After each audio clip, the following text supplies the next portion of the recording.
Godrej company 240 litres fridge అనమాట, double door fridge. ఇది 7 years అయిపోయింది తీసుకొని.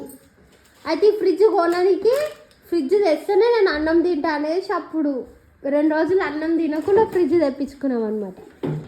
మొన్న దీపావళి పండుగ రోజు ఇది ఖరాబ్ అయిపోయింది. ఎందుకు ఖరాబ్ అయిందో, ఎట్లా ఖరాబ్ అయిందో అసలు మాకు అర్థమే కాలేదు. పాలు పగిలిపోయినాయి అని చూసుకొని ఇది ఖరాబ్ అయింది అనే విషయం తెలుసుకున్నాము. ఇక ఎంత నీట్గా ఉంది చూడండి అసలు ఫ్రిడ్జ్.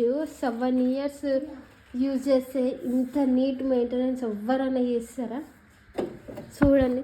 ఇంకా ఈ మ్యాట్లు తీసుకొని మేము మా మమ్మీ కట్ చేసింది. ఇది వీటి మీద ఒక్క గీత లేదు, ఏం లేదు. స్టిక్కర్స్ కూడా అట్లనే ఉన్నాయి. 7 ఇయర్స్ అంటే 2018లో తీసుకున్నాం అనుకోండి. 2018 నవంబర్ 15th తీసుకున్నాం అనుకుంటుంది. 30 నవంబర్ 30కి తీసుకున్నాం.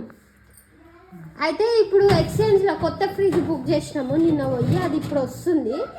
ఎక్స్చేంజ్లో ఇది పోతుంది అనమాట. 2000కి ఇది పోతుంది. అది తీసుకొని వెళ్ళిపోతారు వాళ్ళు. ఇక మా మమ్మీ ఏం చేసిందంటే ఈ కూరగాయలు పెట్టుకునేది బాక్స్ తీసుకుంటా, దాంట్లో ఏమైనా పెట్టుకోనికి వస్తాయి, ఉల్లిగడ్డలు వేసుకోనికి వస్తాయి అని ప్లాన్ చేసింది. ఇక సరే, ఇక ఈ వీడియోనే మనకి లాస్ట్ మెమొరబుల్ అని చెప్పి ఇక నేను కూడా వీడియో తీసుకుంటున్నాను. ఇవి కూడా ఉంటాయి, గుర్తుంటాయి కదా ఆ పాత ఫ్రిడ్జ్. అవును, ఇక బాక్స్ కూడా తీసుకుంటే ఇది పాత ఫ్రిడ్జ్ అని చెప్పి ఇంకో కొంచెం మెమొరబుల్ కొంచెమైనా మిగిలిపోతుంది అనేసి అనుకున్నాము. మేము చేసేది కరెక్టా రాంగ్ చెప్పండి. ఇంకేంటంటే